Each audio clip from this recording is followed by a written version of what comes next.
Hey guys, Rob from Georgia here with you, VHS82 apostrophe. Man, it is the day after my Georgia Bulldogs laid it into Tennessee. Hopefully no offense taken if I'm stepping on toes. It was a great defensive performance, and I don't have much of a voice after yesterday. And my Bills are on TV today, so looking forward to that.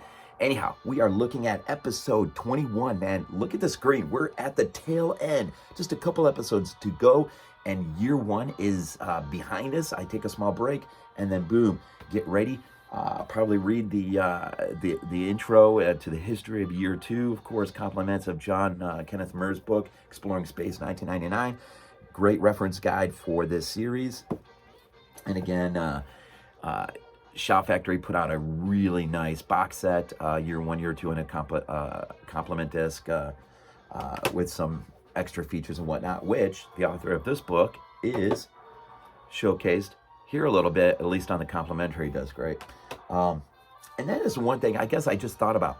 I kind of wish, and I don't think, not that I know of, I almost kind of wish maybe they would have asked, maybe they did, I don't know, Kenneth Muir to give a commentary track or two to some of his more favorite episodes.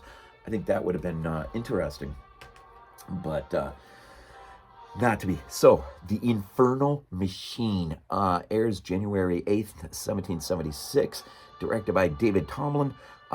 He, of course, and you see another couple episodes, well, Testament of Arcadia, he's known for, right, Force of Life, Another Time, Another Place. And the author, of course, this book refers to this particular episode as the lesser of his efforts. Maybe. I mean, it's hard for me. I'm not an expert on Space 1999. I will say this. On about the third or fourth viewing today, I watched this episode one more time this morning, and I found myself absolutely enthralled with the communication, just the dialogue between Koenig, Gwent, and Victor, the three of those. And yes, it may be a little slow-paced, maybe a little drawn out, the story in terms of the time length, but it's one of those that if you just set lack of patience off to the side and just allow it really to sink in, it is an enjoyable episode. I think, for me at least, it was extremely enjoyable. Really, basically, poor Koenig can't get a break, Kenny. I think the beginning of the last episode begins somewhat the same way. He goes to retire to his quarters. He's not in there for 5 lousy seconds, and then they're already calling him to mission control because we have an issue. And I love his response. Is great. And of course, the issue, the problem now. This is somewhat more contained here on Moonbase Alpha. We have a spaceship of sort that seemingly comes out of nowhere, and it defies all. In terms of propulsion and the look of it, and I'll tell you what it reminds you of. It reminds you of those old steamships from way back in the day. And you know how on the back end you had the stern wheel or the paddle wheel that helped drive the boat, this big wheel thing that just, whatever it's coal or whatever they're using to create the power to move it through. But in this case on the ship, there's one on either side. And so something is propelling this huge ship, which I'll say, it doesn't get, you never really know just how gigantic this ship is in relation to the base on the moon. But there is a scene where one of the Eagles is taking supplies into this craft, this living machine of sorts. And it goes in just to one of those paddles. And when it does, it goes in, you kind of get a sense that just the size magnitude of this living machine, this ship, who we come to know simply as Gwent. And it is, okay, so the story real quick. All right, so what we find out is when it approaches, it immediately locks down their computer system. So there's nothing they can do. They can't, this ship has complete and absolute control over everything. And Koenig and Helena and Victor have no choice but to go have a meet and greet on this ship. And what we find out is there is a gentleman played by Leo Mckern, who is, of course, known for his work on Children of the Damned from '64, The Omen, Damien the Omen too. Oh, and X, The Unknown, which is a film that I so badly want to check out now, looking this up. Leo Mckern, man, I think he's Australian born. Um, but man, he has a presence and a half. So we find out in the midst of this story that he has not only built the ship, designed it, but sort of placed his own personality makeup into the computer system that drives this ship. And unfortunately, over time, as they've traveled through space, the computer has learned, evolved, and let's just say has spent too much time thinking upon Gwent's, or companion as we get to know him, his lesser attributes, and becomes very, very cynical in terms of humans and their makeup, and very suspicious. And it's interesting. It reminds you of a little bit. I thought when this when this episode, when I was watching it this morning, I thought to myself, what would the offspring of Mother from Alien and Gwent from this episode look like if those two got together? It would be a living machine, devil incarnate or something. Anyways, the reason why the ship has decided to land on Moonbase Alpha is it is in desperate need of supplies, and we don't find out till we're towards the end just how desperate Gwent is. But two things are happening. Companion has reached the end of his life cycle, which means not only do they need supplies, but they are going to need another companion. As godlike in its entity that this computer is, it needs a companion to rely upon, and one hopefully will rely upon it in some way or shape or form.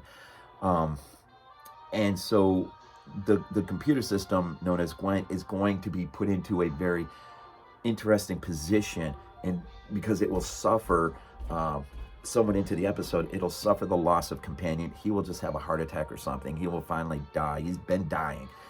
And that puts Helena, Koenig, and Victor in a very awkward spot, because now they have become trapped in this living machine, and who seemingly has the high ground most of the time. It isn't until the very end of the episode where the high ground shifts suddenly to Koenig and Victor, in light of just how desperate this machine is getting for these much needed supplies. It, and in effect, is heading towards the end of its life cycle if it doesn't get these certain things, right?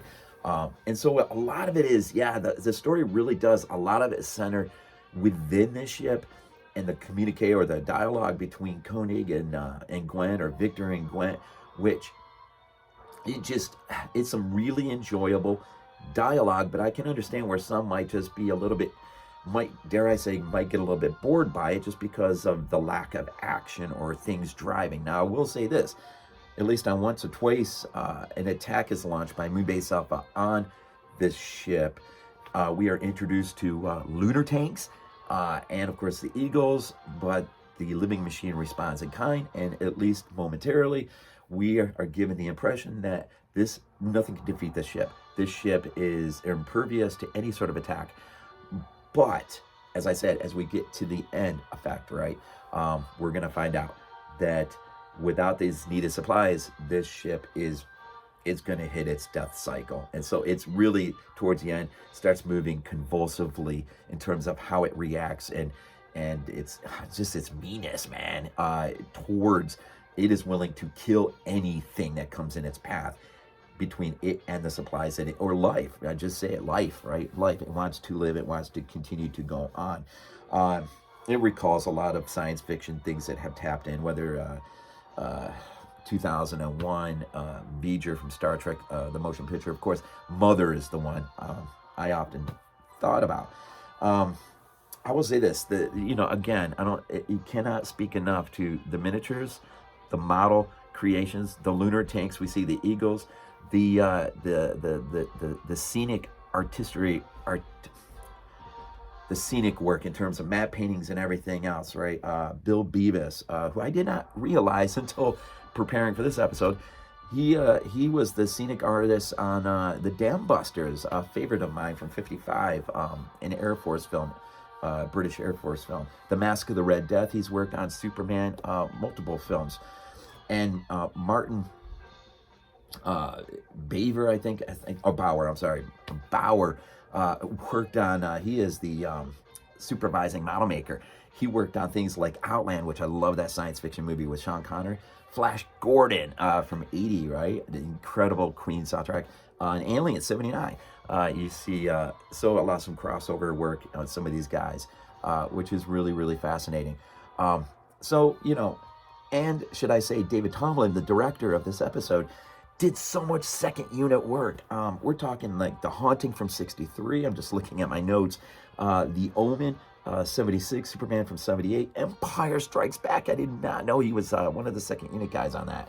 Raiders of the Lost Ark, Raiders and the Last Crusade, and Braveheart.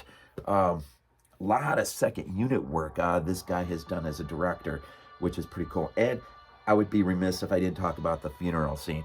When Companion dies, it's a sort of reminiscent of what we will see the death of Spock in part 2, The Wrath of Khan. And so it must have been an inspiration for Nicholas Meyer and his work on The Wrath of Khan towards the end, when we have the famous funeral scene with Spock. Just the camera and how it's placed, looking down, and then seeing Companion ejected out into space. There's so much to enjoy in this episode. It's nice just to have, you know, an episode that is sort of just, I don't know, free of too much going on. And this, maybe some would say it's not enough going on, but for me, at least on the third, fourth viewing, I just put everything by the wayside, and I just enjoyed like I said, the dialogue, and the battle of wits between Koenig and his computer, and the philosophic touch of Victor in terms of how he responds to Gwent towards the end. And you know, and there is a sort of a reconciliation or a reconciling of what Gwent has become, and he's been called out on it in a brilliant way. And it's interesting because just as Koenig will eventually grab the high ground on this, in the end, only through Gwent's own self-sacrifice, or his death, should I say, does Koenig reach a place where he must reach out and breathe just a little more life into the machine and beg it to save them. And Gwent, having gone through this really insane change from one spectrum to the other spectrum, does in fact oblige them. And so we're left with a really interesting episode in terms of life again. Isn't that where we come back to a lot of times? Life and death and the struggle and just their continuing journey and experiencing all this stuff. And it's and you wonder the wealth of information that died with Gwent, and how many solar systems, galaxies, and just all they've seen and experienced in their travelings. It's fascinating. It is an absolutely fascinating episode, I think, in the end. One that ought not to be criticized too much, just because of the lack of, not enough going on maybe, or the pacing, or whatever it may be. I did think to myself, how wonderful, you know, if ever comes that day when we get a film, an updated film version of Space 1999 brought out into the present moment. It would be really cool if they could go back and tap into one of these episodes as part of their theatrical. That would be really, really cool.